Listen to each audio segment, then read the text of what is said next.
네, 안녕하세요. 청약 줍줍TV 과천 아빠입니다. 네, 오늘은 여기 주택 청약에 이제 좀 많은 분들이 궁금해 하시는 이제 재당첨 제한 및 추첨제, 그리고 가점제, 그리고 청약 시 유의사항에 대해서 좀 설명드려 보려고 합니다. 그래서 차근차근 하나씩 좀 설명드려 볼 테니까요. 그래서 내가 재당첨 제한 기간에 있는데 과연 내가 청약을 또 할 수가 있나? 요거에 대한 좀 의문점도 있는 분들이 있을 것 같습니다. 그래서 한번 정리해 보는 시간 갖도록 하겠습니다. 일단 청약 제한 사항입니다. 그래서 투기과열 지구란 이제 지정되면 어떤 제한을 받는지에 대해서 좀 설명드려 보면, 이제 현재 투기과열 지구는 이제 네 곳이죠. 그래서 강남, 서초, 송파, 용산구입니다. 그래서 23년 1월 5일인 거고, 그리고 제한 사항은 분양권 전매 제한 기간이 강화된다. 그래서 이제 바로 이제 팔 수 없는 거죠. 그래서 보통은 비규제 지역 같은 경우는 뭐 1년 그리고 6개월 이내 이제 전매가 가능한데, 여기는 전매 기간이 강화되고, 그리고 일반 공급 1순위 청약 자격이 이제 강화되는 겁니다. 그래서 투기과열 지구 같은 경우는 이제 민영주택 기준으로 보면 청약 저축이 2년 이상이어야 되고, 비규제는 1년이죠. 그리고 세대주만 신청 가능하고, 과거 5년 이내 다른 주택에 당첨되지 않았어야 됩니다. 그리고 무주택이어야 되고, 또는 1주택 처분 조건 이런 게 붙는 겁니다. 그래서 재당첨 제한은 지금 당첨된 자 세대에 속한 자라고 되어 있습니다. 그래서 배우자 분리 세대인 경우도 이제 배우자가 뭐 내 주민등록상에 없어도 뭐 다른 지역에 전입신고를 해도 이 배우자가 재당첨 제한을 받는다 하면은 저까지 같이 재당첨 제한에 걸리는 겁니다. 그래서 과거 당첨된 후 계약을 체결하지 않아도 재당첨 제한을 받습니다. 그래서 청약은 신중하게 하셔야 되는 거죠. 그래서 보시면은 지금 현재 주택에 이제 당첨되었을 때 재당첨 기한이 어떠냐 해서 보시면은 투기과열 지구내에 이제 공급되는 주택, 분상제 적용되는 주택은 10년입니다. 10년 동안 재당첨 제한을 받는 거고, 그리고 여기 청약과열지구는 7년, 그리고 여기 일반적으로 보시면은 그 외 지역이죠. 그래서 뭐 지금 과밀 억제권역은 8호제곱미터 이하는 5년, 8호 초과는 3년 보시면 되겠습니다. 그리고 지방 같은 경우는 8호 이하 3년, 8호 초과 1년 이렇게 보시면 됩니다. 두 가지 이상의 제한 기간에 해당되는 경우는 긴 제한을 적용받는 겁니다. 그래서 보시면은 이제 비규제 지역에서는 재당첨 기간 내 청약이 가능한가라는 질문이 있습니다. 결론 보시면은 지금 비규제 지역은 국민주택 청약은 안 되고 민영주택은 가능합니다. 그래서 과천으로 따져보면 만약에 내가 재당첨 제한 기간이 뭐 3년이 남았다 하지만 민영주택으로 아파트 아파트 공급을 한다 하면은 청약은 가능한 겁니다. 그래서 단 투기과열 지구내 민영주택은 재당첨 기간에 있는 자도 청약은 불가능한 거죠. 그래서 사실 뭐 서울은 이제 재당첨 기간이 있는 분들은 좀 신청하기는 어렵고, 이제 서울 이제 강남 4구 말씀드리는 겁니다. 그리고 이제 비규제 지역, 그러니까 강남 4구 이외나 비규제 지역이나 과천, 그리고 좀 청약을 받기에 좀 주요 도시들은 민간 청약은 다 가능하니 지금 청약에 대한 관심도가 조금씩 높아질 수밖에 없는 겁니다. 그래서 따라서 과거 재당첨 제한을 받는 주택 사실이 있는 경우에도 대부분의 지역에서 공급하는 민영주택 제한을 받지 않고 청약이 가능한 겁니다. 그래서 여기 예시를 들어보도록 하겠습니다. 국민주택 당첨 후 재당첨 기간 내에 국민주택을 다시 당첨된다는 거는 재당첨 제한을 받아서 안 되는 거고, 민영주택 당첨 후 재당첨 기간 내에 국민주택을 이제 신청하면은 이제 안 된다.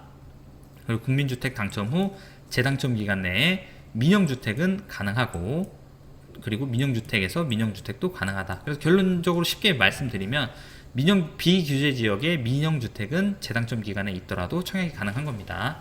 그렇게 보시면 되고, 그리고 분양권 전매 기간 중이라도 전매가 허용되는 예외사항이 있는지를 체크해 드려 보도록 하겠습니다. 주택법 시행령 제73조 제4항에 따르면 이제 세대원이 이제 질병 치료나 취약, 결혼 등으로 인해서 다른 광역시로 이동하는 경우 팔 수 있고, 그리고 상속에 의한 경우, 그리고 해외로 이주하거나 2년 이상 해외에 체류하는 경우 팔 수가 있는 겁니다. 그리고 이혼, 그리고 이제 배우자에게 증여하는 경우, 이런 특별한 사유가 있는 경우에는 이제 팔 수가 있는 거고요.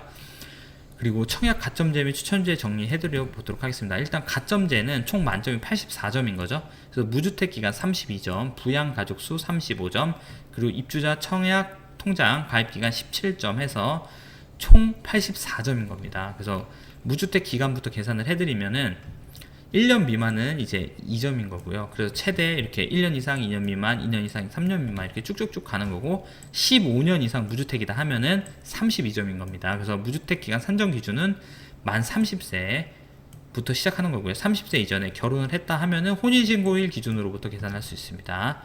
그리고 여기 부양 가족수 보시겠습니다. 부양 가족수는 총 35점 만점인데요.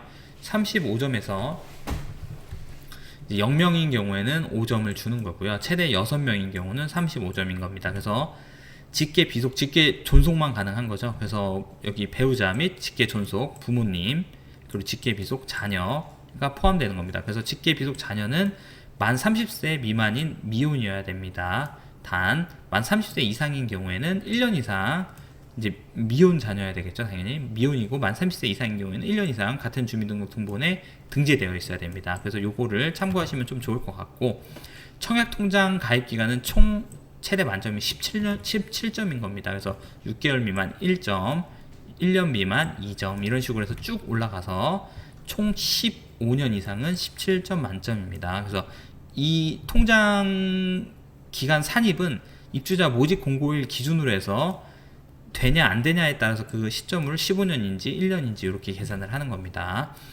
다음으로는 추첨제, 가점제, 청약 비율입니다. 요것도 많이 바뀌었었죠. 그래서 대부분 가점제 비율이 워낙 높았다 보니까 청약 포기자들이 많았습니다. 어차피 뭐 신혼부부나 젊은 사람들은 청약 기회가 없었던 거죠. 그래서 주택 공급에 관한 규칙 제28조 2항에 따라서 민영주택 일반 공급 기준이 변동됐습니다. 그래서 보시면은 저희가 보셔야 될 게 수도권 공공택지지구 그리고 투기가열지구를 보시면 되겠습니다. 60제곱미터 이하는 가점제 40, 추첨제 60, 소형 평수를 이제 좀 추첨제로 젊은 분들이 가져가라 이런 의미죠. 왜냐면은 투가나 이제 이런 데는 분양가가 워낙 비싸다 보니까 대형 평수를 좀 젊은 분들이 가져가기 어렵기 때문에 이렇게 계산을 한 것 같습니다. 그리고 60초과 80 이하는 가점제 70, 추첨제 30%입니다.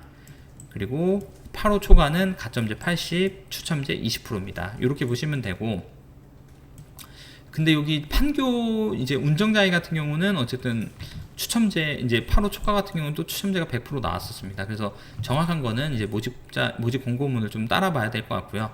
그리고 이제 그 외의 지역인 거죠. 그래서 뭐 지방이나 아니면 뭐 비택지 지구 아니면 여기 비규제 지역에서 그리고 비규제 지역에서 이제 재건축 재개발하는 단지를 보시면 될 것 같습니다. 여기 60제곱미터 이하는 가점제 40%, 추첨제 60%, 그리고 60초가 80 이하는 가점제 60, 가점제 40, 추첨 60%, 이건 동일합니다. 그리고 8호 초과는 추첨제 100%. 그래서 요게 이제 일반 이제 주택 있는 분들이나 아니면 좀 가점 낮은 분들이 좀 매우 노려볼 수 있는 거죠. 그래서 지금 어쨌든 청약 공부를 좀 많이 해놓으시면은 지속적으로 청약 이제 윤석열 정부에서도 이제 공급을 많이 해서 청약에 대해서 좀 많이 이제 좀 받게 해주려고 많이 노력은 하고 있습니다. 그래서 어쨌든 이런 내용을 잘 숙지하셔가지고 기회가 왔을 때 잡으시면 좀 좋을 것 같습니다.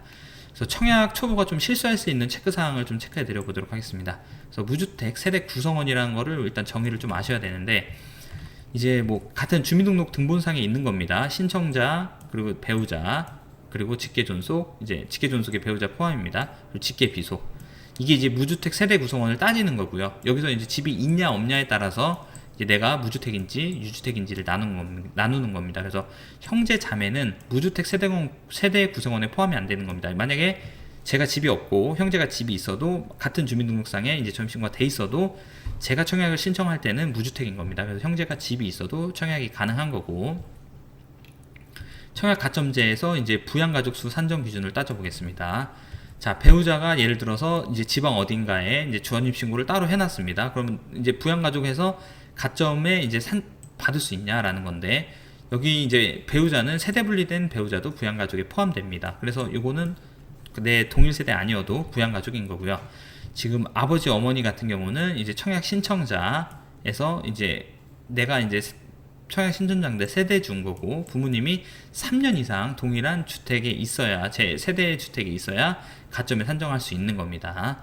이런 것도 좀 참고하시면 되고, 그리고 형 또는 동생 그리고 처제 같은 경우는 부양가족이 아니기 때문에 가점을 받지 못합니다.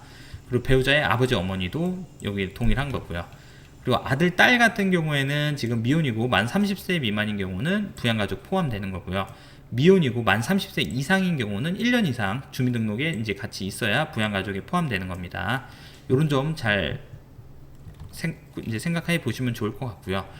그리고 청약 가점제에서 이제 무주택자 여부는 지금 보시면은 이제 부모님이 이제 같이 이렇게 세대 구성을 하고 있는데, 부모님은 집이 있고 만약에 전 집이 없습니다. 그러면은 만 60세 이상 직계 존속은 이제 무주택자, 이제 부모님이 집이 있어도 청약 신청인이 무주택인 경우는 빼주는 겁니다. 그래서 이거는 무주택인 거고, 그래서 예를 들어 보면 58세의 시모가 주택을 소유했다. 이거는 무주택이 아닌 거죠.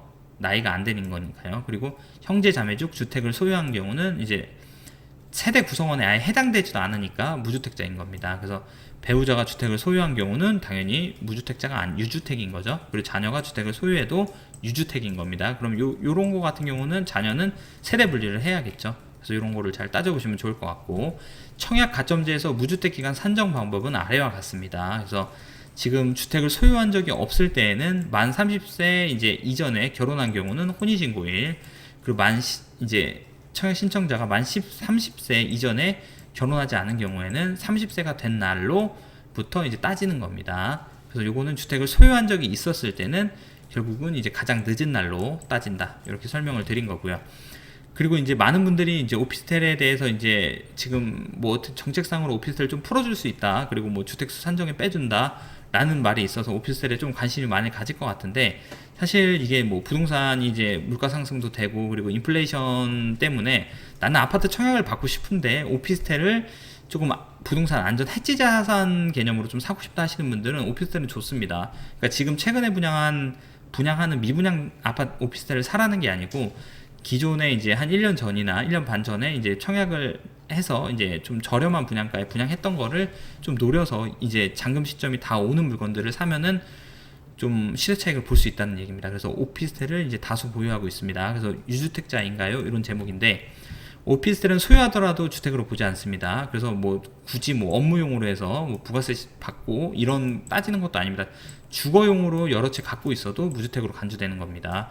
그래서 오피스텔은 어쨌든 주택담보대출을 오피스텔에 갖고 있다고 해서 주택담보대출이나 그리고 전세로 이제 아파트 전세를 가고 싶어서 그 그러니까 전세 자금 대출도 이제 무주택으로 보는 겁니다. 그래서 뭐 최대 뭐 80% 그리고 뭐 70% 이런 식으로도 받을 수 있는 겁니다. 그래서 오피스텔도 좀 투자에 좋은 방안이다라고 설명을 드리고 싶었던 거고요.